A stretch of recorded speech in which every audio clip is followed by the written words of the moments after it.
l'émission de ce jour. Bienvenue à vous dans ce deuxième numéro de la saison 5 de C'est Midi. Et sachez que partout dans le monde à 12h GMT, on est tous C'est Midi. Et oui, on est C'est Midi. Et nous voulons saluer tous ceux qui nous suivent depuis Guiglo, Lakota, qui nous suivent depuis Bouaké, depuis les États-Unis, depuis la France, depuis le Burkina Faso, depuis le Togo, de tous les pays du monde. Sachez que nous avons une pensée spéciale pour vous en ce jour. Eh bien, hier, on a eu un sujet palpitant, un sujet que beaucoup de personnes ont eu du mal à croire, tellement effrayant. Mais laissez-moi vous dire qu'il n'y a pas de fausses histoires racontées sur ce plateau. Nous prenons donc le soin de faire des recherches, de faire des enquêtes.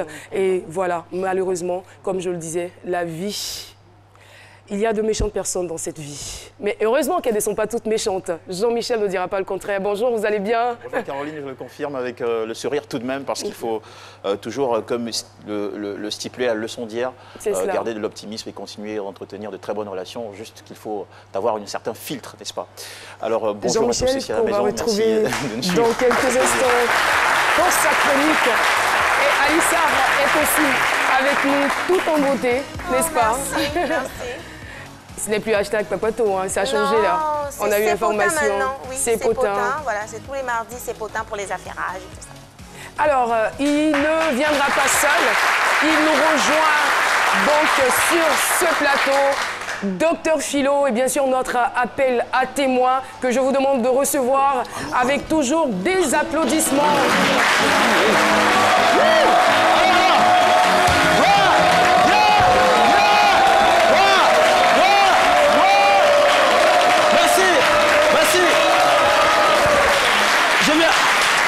Merci beaucoup. Ouais, merci, public. Ça va? Ouais, merci, c'est bon comme ça. Et là, c'est la rentrée, Caroline. Vous citez des pays, tantôt le Burkina, tantôt les des villes, tantôt des pays de la sous-région. Oui, quand même, c'était la rentrée. Et là, quand même, je viens avec des présents pour vous. Alors, vous êtes en point, c'est bon, ça vous va. Là, j'ai pas mal de cadeaux pour vous. Tenez ça, c'est... Vous connaissez ça? Allez, tenez, c'est pour vous. Alima, vous êtes... C'est de la menthe douce? Bien. C'est pas menthe douce, c'est petit cola. Tout le monde connaît ça ici. C'est ça, on va sur la route quand on voyage là. Mais attention, n'abusez pas, sinon le petit cola risque de vous même auto-séquestrer. Okay. Ah oui, très attention. Parce qu'il ne faut pas en abuser. Vous adorez, Jean-Michel. Tenez ça, vous prenez ça, regardez. Ouais, c'est gentil, merci. Ouais, c'est bon. Voilà, le mot est lâché. Docteur Philo a parlé de séquestration.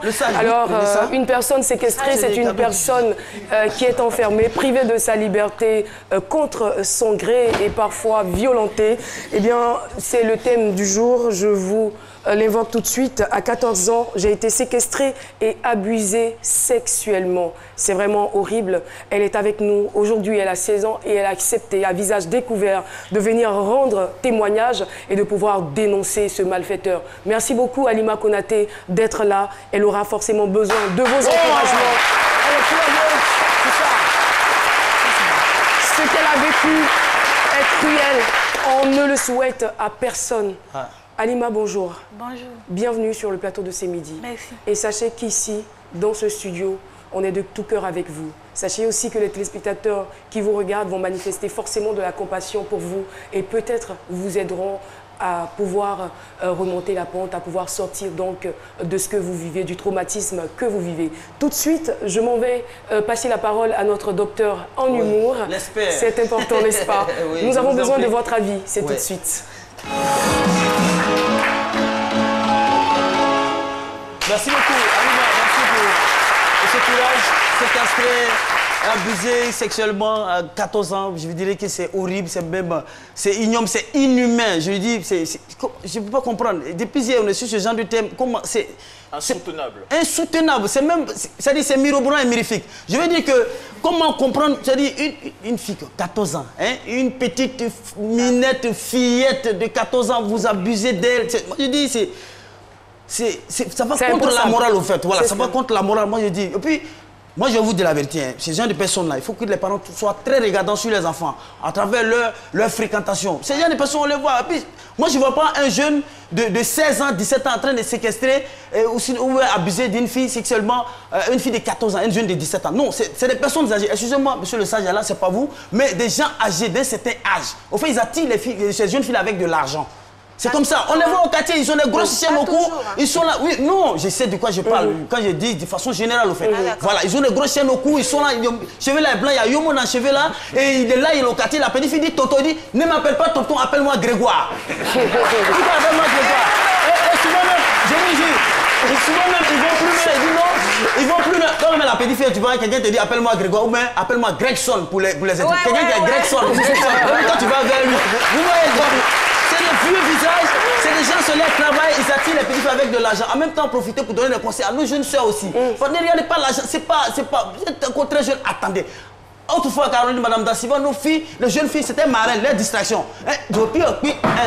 C'était ça, et la vie passait jusqu'à ce qu'elle ait l'âge. Mais aujourd'hui, il y en a même qui jouent dans la boîte, ils ont tellement joué dans la boîte qu'aujourd'hui, leur lieu de distraction, c'est les boîtes. Elles vont dans les boîtes maintenant. C'est-à-dire, jouer dans la boîte avant. Ah d'accord. Ça a tellement pris, elle a tellement habitué, c'est qu'elle a grandi maintenant, c'est dans la boîte maintenant, elle va s'amuser. Il faut préciser boîte de nuit. Voilà, moi je dis pas, pendant ces vacances, j'étais quelque part, j'appelle un ami là, parce qu'on va en spectacle très tard, 2 h du matin. J'ai dit, yo, je suis dans ton quartier là, est-ce que tu peux pas trouver un endroit où il a passé la nuit? Il y a une petite fille de 10 ans qui passe. Tonton, c'est un hôtel qui cherche 10 ans. Sérieux? Je vous jure, tonton, c'est un hôtel qui passe. Si tu cherches ce hôtel là, deuxième bâtiment gros, l'autre là, faut pas aller là-bas, le gérant là, de toute façon il parle mal, il faut aller derrière là-bas, derrière là-bas, lui le mail est bien, ça cause à moi-même là, je vais toujours là-bas, j'ai dit mais elles ont un slogan, oui, elles ont un slogan aujourd'hui, il faut qu'on parle aux petites filles, ne regardez pas l'argent. Les parents doivent vous suivre, leur bonne fréquentation. Docteur Philo, heureusement que vous nous avez dit hier que c'est votre avis. Et ça n'engage que vous. Ça n'engage que moi. Il faut que ce slogan-là s'arrête. Il faut que je le dise avant de partir. Aujourd'hui, vous allez à Yopougon partout, les jeunes filles de 14 ans, de 15 ans, aujourd'hui, leur slogan. Quand ils voient un garçon, ils disent tu ne transpires pas pour moi, tu ne transpires pas sur moi. C'est quoi ça? Non, sérieux, ça me dépasse, merci. Je pense que son témoignage va servir de lucarne préventive parce qu'il y a plusieurs filles, de leçons aux jeunes filles qui nous suivent en ce moment. Merci infiniment. Et justement, parlant de lucarne, eh bien, il y a une certaine lucarne qui nous permet de pouvoir avoir l'avis du public, de ceux qui n'ont pas la chance d'être avec nous dans ce studio. Et la question qu'on leur a posée est la suivante. Que feriez-vous si vous étiez séquestré? La loi pénalise tous ceux qui séquestrent l'homme, parce que c'est une infraction chez nous, je dirais, en droit ivoirien. La première solution, ce sera de négocier d'abord avec eux, mais je sais que ça ne sera pas facile. Mais bon, il faut toujours essayer, on ne sait jamais. Peut-être après ça, voir maintenant si le téléphone est encore en marche, essayer de joindre les urgences, appeler au moins, même si tu ne peux pas le mettre à l'oreille, essayer de parler un peu plus fort, pour savoir au moins, pour qu'ils puissent savoir que vous êtes en danger. Essayez de négocier avec le kidnappeur, essayez de comprendre sa motivation. Pourquoi il vous a kidnappé? Peut-être après ça, s'il y a une solution, bon, il ne sait pas. Je vais paniquer et puis je vais essayer de m'attacher, essayer de me détacher et ensuite sortir de la maison et appeler la police pour me rentrer tranquillement chez moi à la maison. Et puis essayer de voir ce qu'il peut faire la police pour les attraper. Si je suis séquestré, franchement, il veut chercher vraiment à m'échapper. Parce que ma vie est en danger. Voilà, avant que les autorités arrivent, vraiment, il faudrait qu'il fasse un signe où quelqu'un m'attende pour qu'on puisse venir me secourir. Et voilà, merci infiniment pour ces différents avis. Effectivement, vous avez bien raison. Si vous êtes séquestré, que vous avez la possibilité de vous défendre, n'hésitez pas. Ça s'appelle de la légitime défense. Et si vous n'en avez pas, dès que vous avez la chance de sortir de là, n'hésitez pas donc à dénoncer votre agresseur à la police. Halima Koné, bonjour encore une fois et bienvenue sur le plateau. J'espère que vous n'êtes pas du tout intimidée. Moi, je suis tellement choquée de cette histoire que je me demande bien comment les choses vont se dérouler. Il faut dire qu'Halima, vous êtes aujourd'hui âgé de 16 ans et vous n'avez pas eu la chance. On va dire que la vie n'a pas, sinon les situations de la vie n'ont pas été très tendres avec vous parce que vous n'avez pas eu la chance non seulement d'aller à l'école, mais vous avez été victime de séquestration et de viol. Est-ce que vous pouvez nous raconter un tant soit peu ce qui s'est réellement passé? Ce qui s'est passé, en fait, un jour j'étais à la maison. J'étais avec ma maman, avec ma grande soeur. Il y a un ami de mon papa qui avait déménagé à Yopougon. Sa femme est venue dire à ma maman qu'elle a dit à mon papa de venir me prendre. Elle est venue me prendre pour aller surveiller son enfant. Quand on est parti... Et vous viviez dans quel quartier, dans quelle commune? En fait, c'était à Kouédon. D'accord. Avec mes parents. D'accord. Elle est venue me chercher pour aller à Yopougon. De Yopougon, on a déménagé à Bobo, PK18. On était là-bas un jour, à 20h par là, je suis partie accompagner ma camarade. Je suis venue. Est-ce que vous avez demandé la permission avant d'aller accompagner votre amie? Non, non, c'était... Donc, je suis partie l'accompagner pour venir. Quand je suis venue, elle m'a demandé... La porte était fermée d'abord. Elle m'a demandé, il a tapé, elle m'a demandé où je suis quittée d'aller dormir là-bas. Vous êtes rentrée à quelle heure? Je suis rentrée à 21h. Donc, j'ai dit non, il ne peut pas aller dormir. Je suis restée devant la porte jusqu'au matin. Quand elle est venue, elle a ouvert, je voulais rentrer pour travailler, elle m'a chassée. Elle dit qu'il ne faut pas y rentrer chez elle. Il a fait au moins 3 jours au dehors. C'était la première fois que ça arrivait? Oui, oui. D'accord. Donc vous êtes resté dehors, vous avez dormi dehors là pendant 3 jours? Oui, oui. Quand vous dites dehors, c'est où exactement? Moi je veux savoir. Devant sa porte. Devant la porte. Et est-ce qu'elle savait que vous dormiez là? Oui, oui, elle savait. Et par la suite, qu'est-ce qui se passe? Maintenant, 4e jour, elle m'a chassée, elle dit qu'il ne faut plus elle dormir. Elle ne veut même plus me voir dans la cour que de partir, elle ne veut pas me voir dans le quartier. Donc, il a pris la route, je suis partie. Je me suis dit, même si elle gagne 2500 pour aller chez mes parents, je vais partir. Et la destination que vous visiez, c'était laquelle? C'était pour retrouver mes parents. Où ça? À Kouédo ou à Lakota? En fait, je ne connaissais pas le nom d'Akouédo, puisque je ne connaissais pas Abidjan. Donc, il a dit, je vais demander à quelqu'un de partir à Djamé pour aller prendre une voiture de Lakota.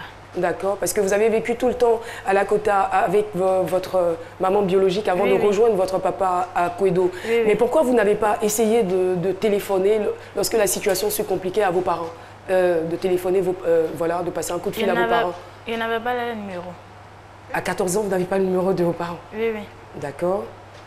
Donc, parce que vous ne savez pas lire? Enfin, je ne sais pas. D'accord. Quand je suis partie, j'ai trouvé une femme qui vendait serviettes. Je lui ai demandé, je cherche du travail. Elle m'a montré un jeune qui vendait tios. Et là, on se retrouve où précisément? Dans quel secteur, dans quelle zone? À Bobo, à la gare. D'accord. Donc, je lui ai demandé que je cherche du travail. Il m'a dit de venir l'aider, mais il va appeler son ami pour venir. Son ami, lui, il m'a dit qu'il peut trouver travail pour moi. Quel travail? Genre, travail de servante. Déjà, c'est illégal parce que vous n'avez même pas l'âge juridique, vous n'avez pas 18 ans, donc à 14 ans, c'est pas possible que vous puissiez travailler. Et même si elle gagne 2500, c'est pour partir chez ma mère. Donc, il dit de venir. Disons, avant, il était déjà à 18 h. Il m'a dit de venir, on va aller se coucher. Je lui ai demandé où, mais il ne m'a pas dit. Quand on est arrivé, il m'a dit on n'a qu'à dormir à l'hôtel. Dans la même chambre? Oui, oui. D'accord. Que matin, il va aller me montrer chez sa femme, je vais rester là-bas, il va aller au travail. Quand on est parti à l'hôtel, même lui, il a essayé d'abuser de moi, mais il n'a pas accepté. Donc, je me suis battue avec lui, on est resté dans ça. Il dit bon, c'est bon. Vous lui donnez quel âge environ, ce monsieur? Non, je peux dire qu'il a 50 ans, 49 50 ans. Ah. Mais je veux dire, il vous propose d'aller avec vous à l'hôtel, ça ne vous fait pas tiquer, vous n'avez pas peur pour... Pour une fille de 14 ans, je suppose qu'à cet âge-là, vous n'aviez jamais eu de rapport sexuel auparavant. Oui, oui. C'est cela. Vous n'avez pas eu peur? Il y a eu peur, mais je me suis dit, comme j'ai besoin d'argent, je suis obligée pour aller. Et vous êtes parti, et il a essayé d'abuser de vous, vous avez refusé. Ça a duré combien de temps? Ça a duré pendant 3 jours. 3 jours? Oui, oui. Et à la suite du 3e jour, qu'est-ce qui se passe? 3e jour, quand on est parti, quand il est venu du travail, il était déjà 18 h, il lui a dit, bon, moi j'ai peur. Aujourd'hui, je ne peux pas dormir avec toi. Je vais aller chercher ailleurs parce que tu m'as promis quelque chose et tu ne veux pas faire, donc je vais partir ailleurs. Il m'a dit que le lendemain matin, il va me donner les 2500 et puis je vais partir. Quand on est parti, c'est le même nuit, je me suis efforcée, mais il a abusé de moi. Et puis le matin, quand il voulait sortir, il a crié, mais il n'y a pas quelqu'un qui est venu intervenir. Donc, je suis restée à pleurer toute la nuit. Mais le matin, quand il s'est réveillé, il a fermé la porte et puis il est parti avec lui. Donc il vous enfermait tout le temps? Oui, oui. Est-ce qu'il n'y avait pas de fenêtre dans cette pièce pour faire entendre votre voix en dehors de la chambre? Oh, il y avait des fenêtres, mais c'est des maisons qui sont collées. Donc il y a une fenêtre qui était là, il peut crier, mais personne n'est pas entendu. On ne fait pas le ménage dans cette chambre? Il ne voulait pas qu'on fasse le ménage. C'est lui-même qui venait faire le ménage. C'est lui qui repartait avec la clé. C'est quand même surprenant. Oui.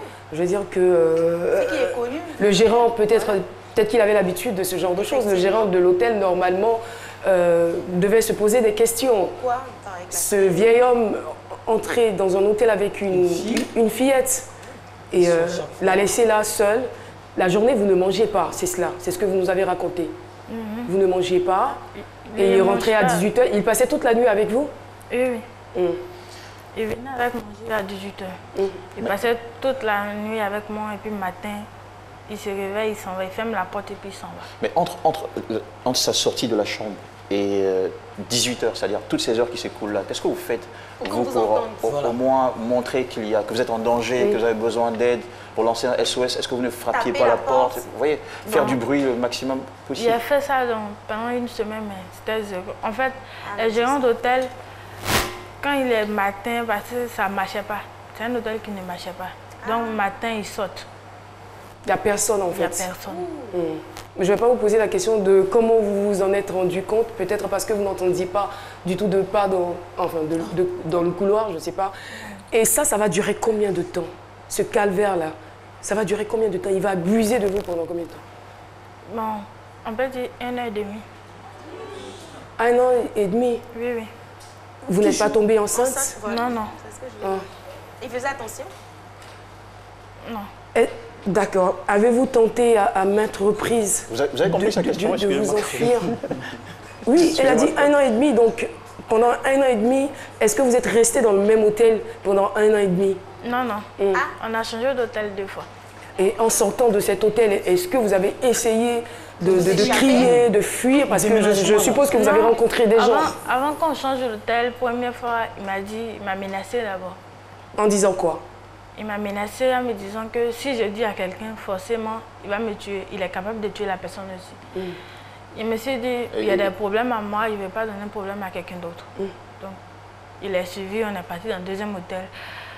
On est parti, on a fait au moins 6 mois là-bas. Chaque jour, il enfermait là, il ferme porte et puis il sort. Est-ce que finalement, excusez-moi de la question, je veux la poser parce que je sais que les téléspectateurs se posent la même question. Est-ce que finalement, vous n'avez pas fini par aimer le monsieur? Non. Pendant 1 an et demi? Il ne l'a jamais aimé. Ah bon? Vous ne l'avez jamais aimé? Mais vous êtes resté quand même dans cette situation. Vous avez supporté? J'ai supporté. Et puis, on est parti dans le 3e hôtel. 3e hôtel. Là. Toujours dans le même quartier? Oui, oui. Quand on est parti, là, il y avait une femme qui vendait manger. Un jour, je suis sortie, il allait payer manger. Là, il ne vous avait pas enfermé? Non. Qui est sorti? Il est sorti avec vous ou vous êtes sorti seul? Donc, quand il a vu qu'il n'a pas fermé la porte, j'ai commencé à me rapprocher de la femme un peu. Il a vu que je me rapproche de la femme, il est venu me dire que la femme a mis poison dans son manger. Quand il a fini de dire que la femme a fini de mettre poison dans son manger, il a dit qu'il m'a menacé de ne plus sortir. Que si je sors, il est capable de faire quelque chose à la femme et moi. Puisqu'elle est innocente, il ne veut pas lui donner de problème encore que moi j'ai. Donc il me dit, monsieur, je suis resté dedans. Chaque matin, quand il sort, il ferme la porte. Merci beaucoup, Konaté et Halima. On n'a pas encore terminé. C'est donc la première partie de ce témoignage. Dans quelques instants, on la retrouvera pour la suite. Et bien sûr, recevoir aussi notre sage. Merci de rester en notre compagnie. Vous êtes toujours sur RTI1 en direct en train de suivre C'est midi. Petite pause au niveau de la pub. À tout de suite. Lorsqu'ils ont pensé la 4G, ils l'ont voulu plus rapide.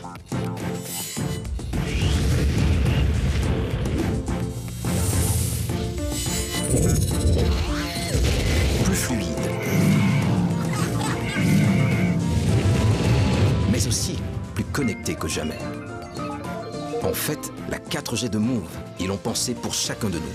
Vivons mieux, vivons connectés, vivons la 4G. Move, no limit. Sachez que juste avant la pub, nous écoutions le témoignage de Konaté Alima. Konaté Alima qui est âgé de 16 ans, mais qui à l'âge de 14 ans a été séquestré, violé par un adulte. Eh bien, nous étions donc en train d'échanger sur les circonstances de cette agression quand la pub est arrivée. Alors, Konaté Alima, je suppose que puisque vous étiez vierge avant que tout cela ne vous arrive, est-ce que vous n'avez pas eu des problèmes de santé? Non, c'est quand j'étais avec le monsieur qu'il y a eu problème de santé. D'accord, je pense que vous n'avez pas bien compris. Hein. Ce qui est arrivé là, qu'est-ce que ça a créé sur vous? On dit, mon bobo de main a été renversé. Et puis, il était enflé en plus. Votre bobo de douma a été renversé. En fait, oui. Il s'agit de l'hémorroïde. C'est l'hémorroïde, c'est plutôt le rectum. Parce que si je comprends bien, Alima, c'est vraiment douloureux. Hein. Alima, dans son témoignage, nous a expliqué qu'elle a été sodomisée par ce monsieur. Wow. Donc, comprenez que le rectum soit sorti. Et Alima a forcément besoin d'être suivie médicalement. C'est ce qui arrive généralement chez les homosexuels ou masculins. Donc, ils ont besoin de couches, tout ça. Donc, elle aura besoin d'une chirurgie pour que le muscle qui est sorti là puisse être contracté. Voilà. Donc, vraiment, je ne sais pas, j'ai envie de dire au public d'encore encourager Alima par rapport à cette situation douloureuse. Ce monsieur... Est-ce que vous avez de ces nouvelles aujourd'hui où nous parlons? En fait, non, pas vraiment, mais il connaît où il s'assoit, il connaît ses coins, où il s'en va, où il est beaucoup même. Il est toujours régulier là-bas? Oui, oui. Comment vous avez réussi à vous enfuir après 1 an et demi? Un jour, je suis partie chez la femme pour aller m'asseoir chez elle. Et la femme dont vous parlez, c'est qui en question? Oui, oui. La femme dont vous parlez, c'est qui? C'est une femme qui vendait manger. La nourriture, d'accord. Vous avez réussi à sortir de la pièce? Il avait oublié de fermer la porte ou non, comment ça s'est passé? Il a laissé la porte ouverte. D'accord. Et puis il a peut-être oublié. Je ne sais pas. Et puis je suis sortie, je suis allée m'asseoir chez la femme. Il est venu me trouver, il était assis à côté de le neveu de la femme. Vous êtes allé vous asseoir chez la femme? Vous n'avez pas cherché à vous enfuir? Quand on a souffert non, je voulais autant... expliquer d'abord. Je voulais expliquer à quelqu'un pour me donner de l'argent pour partir. Donc, quand je suis partie, il était assis à côté de le jeune. Il est venu me trouver. Il m'a dit que tu sors avec le jeune. Je lui ai dit non, je ne sors pas avec le jeune. Au contraire, il peut faire ce que je veux parce que tu ne m'as pas marié. Quand on est parti, il a commandé manger. La femme dit départ. La femme ne savait pas ce qui se passait. Il avait déjà dit à la femme que je suis sa femme. Donc, moi, je ne savais pas qu'il a dit à la femme qu'il était sa femme. Il a dit à la femme qu'il allait me prendre chez mes parents. Donc, la femme m'a dit, mais soulève-toi, tu vas prendre manger ton mari pour aller. Il fait comme s'il n'a rien entendu, il a pris le manger et ça le déposer. Donc là-bas, il m'a frappé, il m'a dit pourquoi il seul m'asseoir. Devant la femme là? Non, dans la chambre. Dans la chambre. Il m'a frappé. Dans ce temps, il a commencé à me frapper et puis le gérant d'hôtel s'est fâché. Le gérant d'hôtel dit non. Pourquoi tu la frappes? De toute façon, tu la frappes, on ne frappe pas femme, c'est pas bon. Un jour, il avait me trouvé assis à côté de le même jeune. Il a fait discours, il a commencé à me frapper devant les gens là-bas. Là, il ne vous enfermait plus apparemment? Non. Alima, avant que nous donniez la suite de votre histoire, j'ai l'impression que vous avez fini par vous habituer à cette situation. De vie. Parce que, enfin, j'ai lu quelque part que l'homme jeune est rebelle à la douleur. Normalement, quand on a beaucoup souffert comme ça, la première idée qu'on a une fois qu'on a un moment de liberté, c'est de s'échapper. C'est clair. D'aller le plus loin possible et de chercher de l'aide. Mais vous êtes resté dans le même environnement, vous habituez à des personnes. Mais en fait, c'est devenu une sorte de concubinage hôtelier. En fait. Je suis restée parce que il a dit forcé, si il doit partir, ça sera devant lui. Et puis il n'est pas parti. Parce que quand il m'enfuit, il ne sait pas où il va aller, il ne sait pas. Un jour, s'il décide de le poursuivre, il ne sait pas où il va partir. Donc il va rester pour savoir où il peut le trouver quand il va décider de le poursuivre. C'est pour ça que je suis restée. Et comment est-ce que vos parents vous ont retrouvé? Mes parents m'ont retrouvée. On va mettre tout ça sur le compte de la naïveté, hein. De la jeunesse, de la naïveté, voilà. Sinon, c'est vraiment, à ce niveau-là, c'est pas très logique. Parce que quelqu'un qui est en danger, dès qu'il a la possibilité de s'échapper, j'allais dire, il en abuse en fait. C'est-à-dire que le premier réflexe que vous devez avoir après cela, c'est de vous enfuir très loin du lieu où vous avez été maltraité. Non, je ne me suis pas enfui parce que, pourquoi? Si je m'enfuis pour partir, un jour, je me suis dit, la femme m'a dit, tu peux décider de le poursuivre, mais tu ne sais pas où il est. Donc, je me suis dit ça, je me suis dit tout ça, et puis je suis restée, j'ai dit non. Il va assumer, même s'il me fait du mal, de toute façon, il ouvre la porte et puis il s'en va.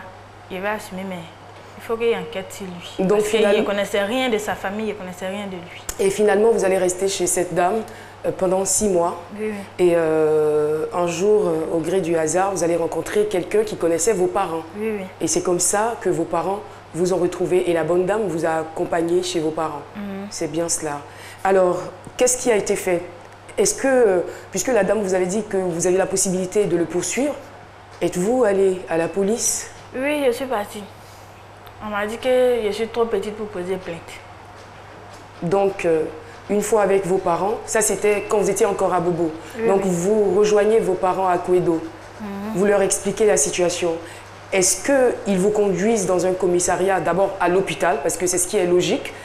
Vous devez aller à l'hôpital automatiquement après avoir vécu tout cela, prendre un certificat, certificat médical pour témoigner de ce que vous avez vécu, de toutes ces agressions, et par la suite aller soit dans un commissariat de police, à la gendarmerie, ou aller rencontrer une association des droits civils, des droits de l'homme. Au moment où je suis partie, mon père a dit qu'il n'avait pas l'argent sur lui, qu'il était en congé, donc d'attendre quand il va commencer à travailler. Votre père, il fait quoi dans la vie?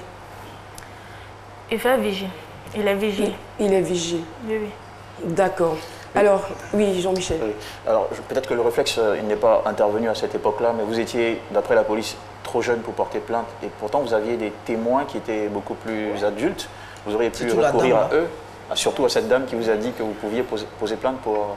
En fait, on m'a dit de venir avec une grande personne, mais je ne voulais pas. Je me suis dit... Pourquoi vous ne vouliez pas? Je ne voulais pas créer problème à quelqu'un. Parce qu'on m'a demandé d'abord mes papiers, tout ça. Les papiers de la femme où je suis, elle n'a qu'à envoyer ses papiers. Vous avez peur que ça pose des problèmes à qui? À la femme. Ah non, elle venait vous aider. Non, parce que elle n'a rien à vous dedans. Il voulait qu'elle reste comme ça. À l'écart. Oui. À l'écart. Alors moi, ce que je peux vous dire, Halima Konaté, et peut-être dire aussi à toutes les personnes qui nous regardent, dans ce genre de situation, vous avez un délai de 10 ans pour avoir recours à la police. C'est-à-dire que maintenant, c'est vrai que ça fait 2 ans, mais ce n'est pas encore tard. Donc vous allez d'abord à l'hôpital, ils vont constater les problèmes de santé que vous avez. Vous allez soit à la gendarmerie, comme je le disais, dans un commissariat de police, où ils vont aller rencontrer une association des droits de l'homme. Et ils vont donc poursuivre l'affaire, ils vont poursuivre le monsieur. Et il encourt en fait une peine de 5 à 20 ans de prison. De 5 à 20 ans de prison. Et là, ça sera donc en fonction du jugement du juge des enfants. Vous êtes encore mineur, donc c'est le juge des enfants qui est à charge de s'occuper de vous. Vous avez encore tous nos encouragements. Le sage est avec nous, le sage Haïté que je vous demande d'applaudir très fort.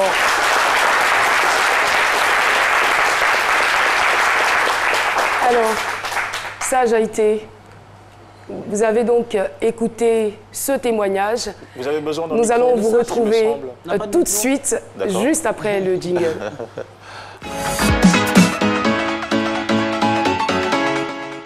Bonjour, monsieur Haïté. Bonjour à tout le monde.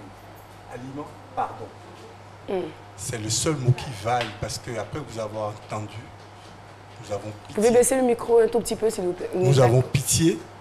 Parce que nous, adultes, nous avons failli. Failli dans ce sens que nous vous avons confié à quelqu'un que nous ne connaissons pas.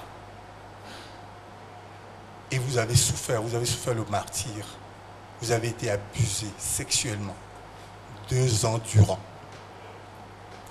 C'est pathétique, c'est cruel. Et au nom des adultes, comme je le dis, nous vous demandons pardon.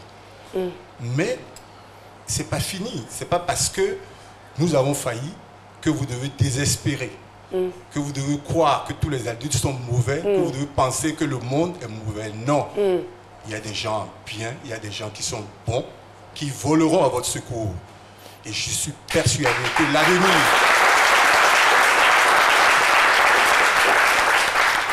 Aliment, l'avenir t'appartient. Prends ton destin en main et tu voleras. Et tu voleras haut. Je jure, je pense, je suis sincère. Demain, nous serons tous fiers de ce que tu deviendras. Merci Aliment. Merci infiniment pour ces sages conseils. C'était donc les conseils de notre sage Haïté. Voilà, Joseph Haïté. Quand même s'adresser à ses homologues, quand même, les adultes, quand même.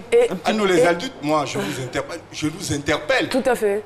Faisons attention. D'abord, nous, parents, ne laissons pas nos enfants. C'est-à-dire, être parent, c'est un métier.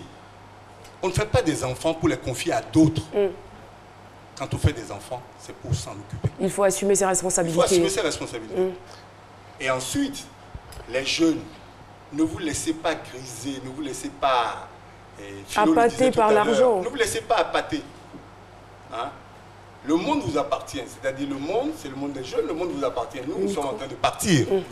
Donc c'est à vous de faire en sorte à ce que demain soit resplendissant et que l'Afrique dont nous rêvons soit vous qui la construisez. Merci beaucoup.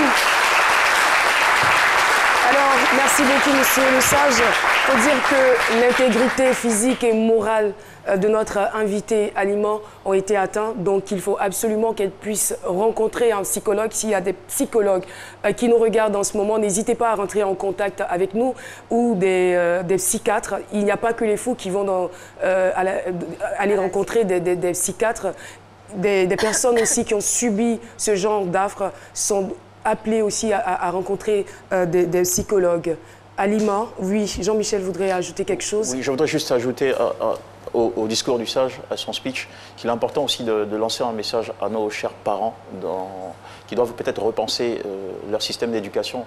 Parce que quand on veut punir ou discipliner un enfant, il ne faut pas aller à l'extrême au point de le mettre à la porte pendant des jours et le chasser, le renvoyer sans même lui autoriser de retrouver de façon respectable ses parents. Et si c'était son propre enfant, je ne pense pas qu'elle aurait agi de la sorte, franchement. C'est insoutenable et j'espère que l'histoire racontée par Aliment permettra à tous ceux qui sont un peu trop durs avec leurs enfants de revoir leur copie. Voilà. Et ce qui est grave dans cette histoire, c'est que cela pourrait avoir de graves répercussions sur sa vie, sur sa façon de voir les gens, sur sa façon, sur ses rapports avec le sexe opposé.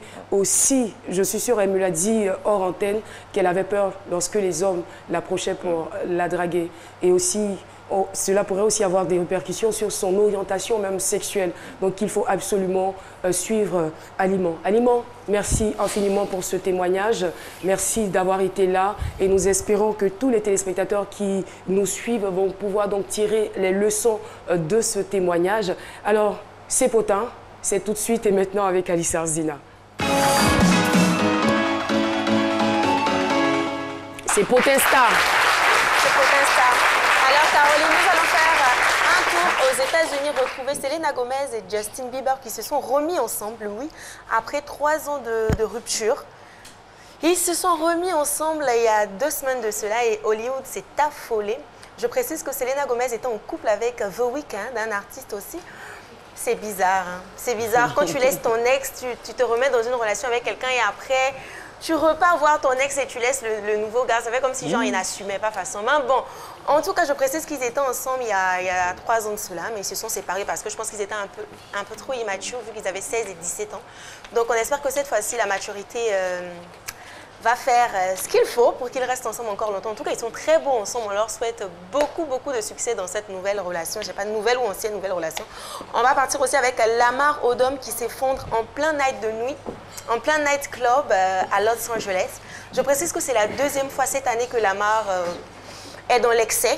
Lamar qui est l'ex de Khloé Kardashian. Khloé Kardashian aussi qui est enceinte en ce moment de son petit ami, le basketteur de la NBA Tristan. On ne sait pas encore ce que Lamar a eu, mais bon, on espère que ça sera la dernière fois. Parce qu'après voir des icônes comme ça s'effondrer après une soirée un peu trop arrosée, c'est pas très bien aussi pour l'image. On espère que tout va aller pour le mieux pour Lamar. On a Ayem, la célébrissime actrice de télé-réalité aux États-Unis, qui a vu ses lolos s'enfuir de sa robe au NME Music Awards. Bon, après, je ne sais pas trop comment qualifier cette robe ou bien ces lolos, parce qu'on voit carrément les implants au fait qui ne tiennent plus et qui sont en train de s'échapper. Je ne sais pas où ils vont, peut-être au niveau de sa gorge. Mais bon, Ayem, fais attention. Ayem aussi qui a perdu beaucoup de poids en ce moment. Il faut dire qu'elle a perdu près de 15 kilos. Donc, je suppose que c'est peut-être pour ça. Ayem, fais attention à toi. Beyoncé qui a imité la très célébrissime Lil Kim pour Halloween. Monsieur Puff Daddy et sa copine Casey, qui sont ensemble depuis 10 ans. Je précise que Puff Daddy a déjà une famille, enfin il a déjà 4 enfants. Il s'est déjà marié et ça fait 10 ans qu'il est avec Casey. Ça raconte un peu partout. Il est producteur aussi et depuis les chanteuses, elles ne chantent toujours pas. Ils sont toujours ensemble, il n'y a pas de mariage, il n'y a pas d'enfants. On ne sait pas où ça s'en va, mais ça s'en va quand même. On espère que ça va changer. On espère vraiment que ça va changer. C'est vraiment dommage parce que je pense qu'après 10 ans, il faut quand même officialiser la relation. On ne sait pas ce qui se passe dans la tête des hommes en ce moment. Ils font ce qu'ils veulent. Beyoncé qui se déguise en Lil Kim pour Halloween. Je vous rappelle que Lil Kim, c'est une grande rappeuse aux États-Unis qui s'est décapé la peau, voilà, qui est devenue toute blanche. Qui a fait beaucoup parler aussi aux États-Unis. Les gens ont trouvé que c'était bizarre, elle était plus belle avant. On ne sait pas si c'est pour lui rappeler qu'elle était plus belle avant que Beyoncé a décidé de se déguiser en Lil Kim. Mais en tout cas, c'était réussi parce que la chanteuse a vraiment apprécié. Elle a même partagé ça sur son compte Instagram. C'est tout pour aujourd'hui, Caroline. Merci beaucoup, Alicia Abdullah. Je vois le sourire du sage. Il se dit, mais pourquoi tout ça? Vous n'êtes pas un peu choqué par hasard? Non, pas du tout. Le powerlifting, on en parle tout de suite pendant que les installations se font. On en parle donc avec Monsieur Gustave Fezambi que je vous demande de recevoir.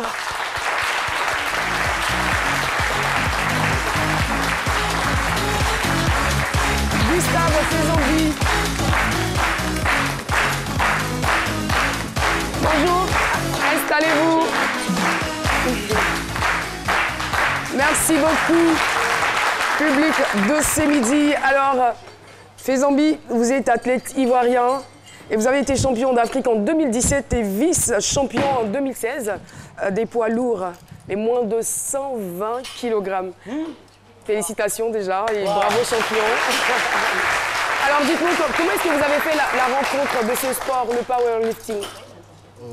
J'ai toujours été passionné de sport, mais j'ai fait la rencontre du powerlifting pendant que j'étais en Inde, quand je faisais mon master en réseau informatique. Il faut dire que vous êtes titulaire d'un master en réseau informatique, c'est bien cela. Et ça fait combien de temps que vous pratiquez ce sport? Ça fait 4 ans maintenant. Comment vous étiez auparavant? J'étais normal. Normal comme qui? Vous n'étiez pas comme Dr Philo, non? Pas comme Philo. Pas comme Jean-Michel? Non. J'étais normal. Normal. 85 kilos. Ah donc s'il n'était pas comme nous et qu'il était normal, nous on est anormaux. Il reste un peu souvent on est normaux. D'accord. Et qu'est-ce qui vous a réellement séduit dans ce sport? J'ai toujours été passionné de force. Voilà. Depuis le bas âge, Hercule. Voilà. Ah, ça a eu une grave influence sur vous. Hein. Gladiator. Gladiator. Sundiata Keita, tout ça. J'ai toujours été passionné de force. Donc, le réveil de la force. On a quand même une idée assez vague du powerlifting. Qu'est-ce que c'est réellement et qui est habilité à pratiquer ce sport? Le powerlifting, c'est l'association de 3 mouvements. Sur l'écran, on a un des 3 mouvements. Voilà. Et c'est de soulever la charge la plus lourde possible. Tout le monde peut le pratiquer. Il s'évalue entre combien de kilos? Le record du monde en plus de 120, c'est un Américain qui pèse 180 kilos. Au squat, il est à 490 kilos. Vous êtes à combien aujourd'hui? Dans ma catégorie, en moins de 120, le record il est à 380. Je fais déjà 370 à l'entraînement en salle. J'ai pas bien saisi. La plus lourde charge pour vous s'élève à combien? La plus lourde charge, c'était hors compétition. C'est à l'entraînement, 370. 370. Mais en compétition, je suis à 330. D'accord. Alors, on va aller très rapidement pour la démonstration. La charge que nous avons là sur le podium à la place GTB, quel est son poids? Environ 310, 320, je crois. 310, 320. Oui. Donc, allez-y. Wow. Allez-y.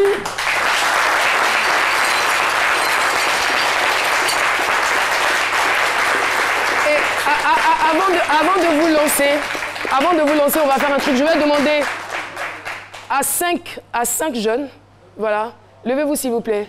Vous aussi, vous êtes en forme de... Allez-y, s'il vous plaît. 5 à gauche, 5 à droite. Alors, c'est quoi leur mission?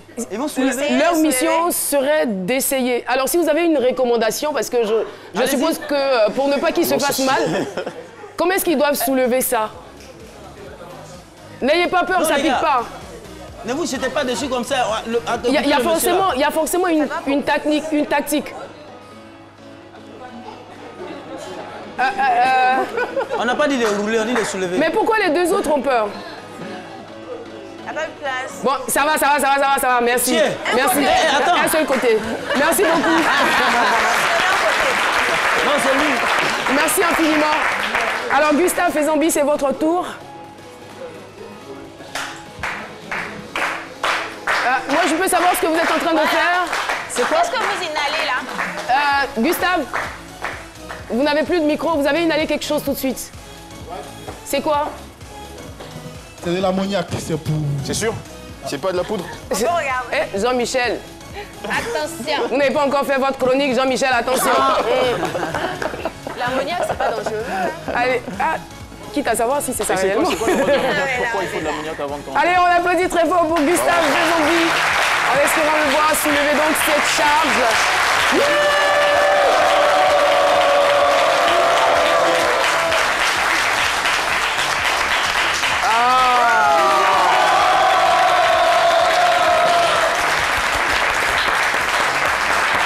Bravo. C'est tout. Bravo. Non, mais normalement. Merci beaucoup. Non, normalement. Caroline, oui. Je suis curieux de savoir pourquoi est-ce qu'il a inhalé l'ammoniac. C'est quoi la version?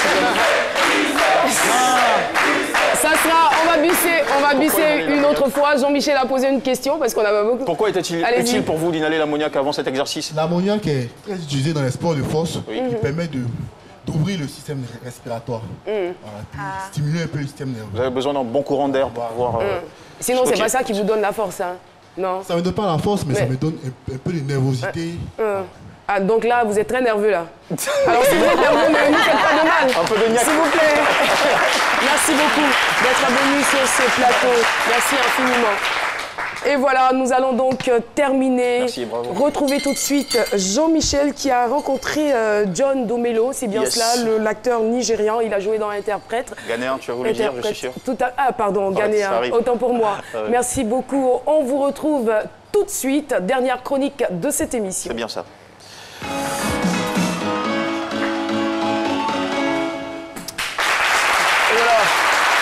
Le box-office ivoirien de l'année 2016, l'interprète qui a réalisé un record historique de plus de 7000 entrées au cinéma, a bouclé hier lundi le tournage de son deuxième volet avec un casting inédit de 4 nouveaux acteurs, 2 Ivoiriens et 2 Ghanéens, dont le très séduisant, le gentleman John Dumelo, brillant acteur apprécié tout à fait sur le continent africain, suivi par plus de 5 millions de personnes sur Facebook. C'est le personnage ou la personnalité la plus influente dans son pays. Je l'ai rencontré pour vous aux côtés de Kadi Touré qui pour ce deuxième volet est co-réalisatrice. Devant vous, les images exclusives.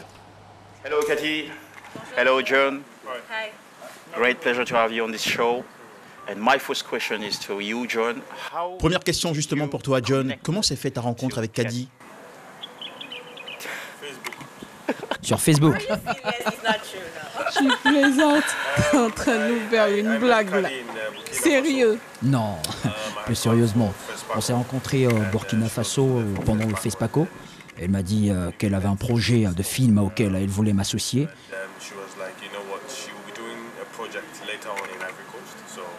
Et on a échangé les contacts.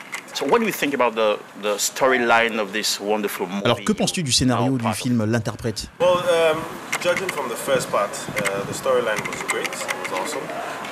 Le premier volet du film a été passionnant. Quant au deuxième, il y a plus d'intrigue, plus de suspense, plus d'acteurs. Et surtout, il y a moi dans le casting. Je suis sûr que l'interprète 2 sera plus brillant et plus cool. Is that your boyfriend? With my husband. And your husband lets you dress like this? You've been hooking up with Caddy for a while. What do you Ça think fait un about moment his que tu fréquentes style, Caddy. Que the way penses-tu de of son working? style et travail? Women directors do very well in filmmaking, of course. And so even in Ghana. En général, les femmes excellent dans la réalisation de films. C'est le cas au Ghana, au Nigeria, en Côte d'Ivoire, avec Caddy. Quelqu'un me disait récemment que Caddy est comme un homme. She thinks very different. En fait, elle pense différemment et elle est inarrêtable. More than 5 million. John, tu as plus de 5 millions de followers sur Facebook. Alors comment arrives-tu à gérer tout ça? Je le réponds toujours. Sérieux? Tu as le temps pour ça? Bien sûr, car sans eux, je ne suis pas une célébrité. Quand les entreprises viennent à vous et voient votre influence, sur les réseaux sociaux, elles sont promptes à vous proposer des contrats. Aujourd'hui, on peut vivre des réseaux sociaux. Il faut juste savoir poster le bon contenu. La plupart des femmes veulent savoir si tu es toujours célibataire ou fiancé. John. J'ai 4 copines dans mon groupe WhatsApp. Si vous êtes intéressé, vous pouvez nous rejoindre. C'est quoi ton genre de femme, John? Je sais que son mari va me tuer, mais c'est mon genre. John, lequel de tes films t'a le plus marqué? Je crois que c'est Le Roi m'appartient. Il y a d'autres bons films, mais mon projet d'aujourd'hui, c'est de tourner des films ici en Côte d'Ivoire, au Burkina, en Guinée, au Sénégal, dans tous les pays francophones, pour renforcer la collaboration entre nos deux industries. Allez, merci beaucoup John pour ton temps et merci aussi à toi Caddy. Bisous et plein de bonheur à vous.